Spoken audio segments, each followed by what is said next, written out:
my revert story and how I found Islam. So, to begin with, it's actually a very, very long story.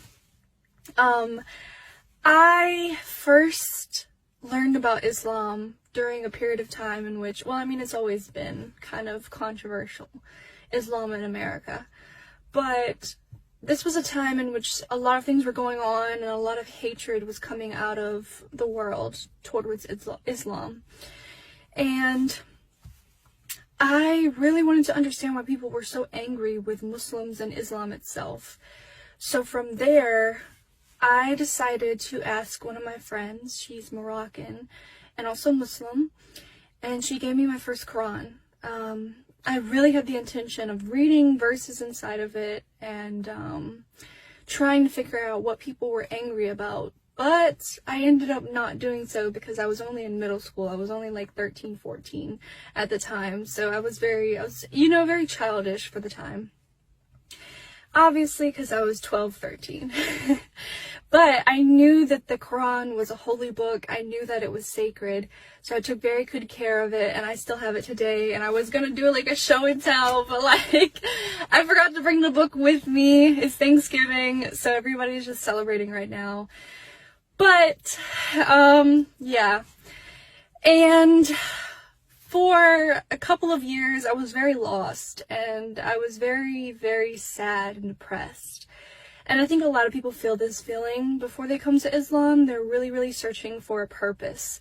And I knew I always believed in God, but I did not find God through Christianity. It just wasn't my flavor, I guess you could say. And I know that's probably not the best way to articulate that, but that's the best way I can explain it for right now. I just did not connect with God through Christianity, and I tried really hard, especially in my beginning years from like the ages of 8 to 12. I tried really hard, and then I just gave up because I felt like Christianity just was not my way of connecting with God. And then fast forward to 2020, March of 2020, I began my journey to Islam. Seriously.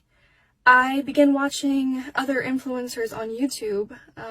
One name that sticks out to me right now is Omaya Zain. A lot of people know her. She's very, very well known on YouTube and TikTok.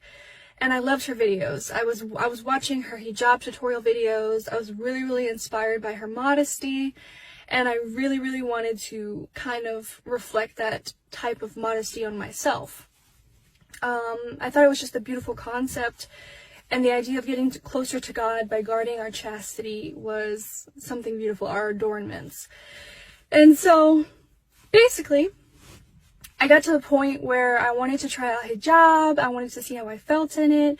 So I went out a couple of times with hijab. I was not Muslim at the time. I had not taken my shahada, but I was just very interested in the modesty concept.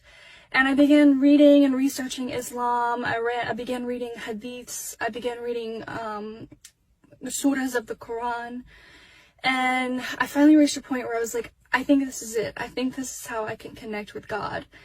And so I decided to take my shahada. I believe it was the beginning of April. So we were kind of going into Ramadan at that point. And it also was COVID, and so there was this huge lockdown, and there really wasn't a big Muslim community that I could connect with at the moment. But I tried my hardest after I took my shahada in the beginning of April. So that is how I became Muslim, and I've had a very, very long path. It's been a beautiful journey, 2 years in now, as I said in my last video. And yeah, I'm really happy, alhamdulillah, like that I've gotten to this point where I'm feeling confident in myself and in my religion and my relationship with God.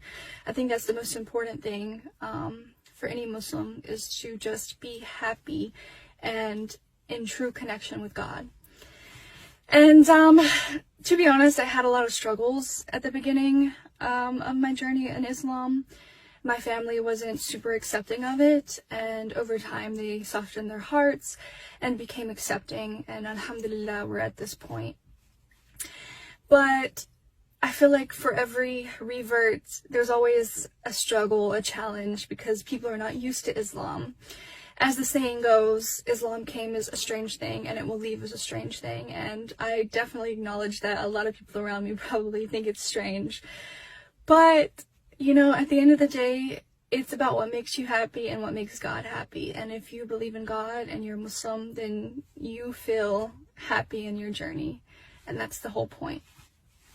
Alright, so I wanted to announce what my next video would be about. I kind of want to do a little bit more in the environment. I want to just, you know, have a lot more energy in my videos. So I have some ideas. I'm not going to spill all of them.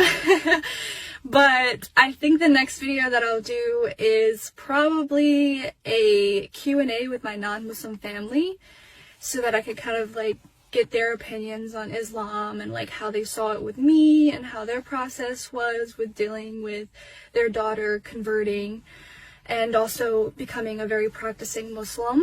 And I have a couple other ideas, but I'm gonna keep those secret for now. Anyways, thank you so much for your support. I know there's only a couple of people so far, but I genuinely appreciate it so much. I really enjoy kind of spending time on creating videos and coming up with ideas. I know my second video is still very chill and there's not a lot going on, but I'm very happy and I cannot wait to share more of my journey in Islam and, you know, just my experience, as I said in my last video. Thank you so much for your support once again, and I will see you again next Saturday for my next video. It shall be a good one. Thank you, and I'm out. Bye bye.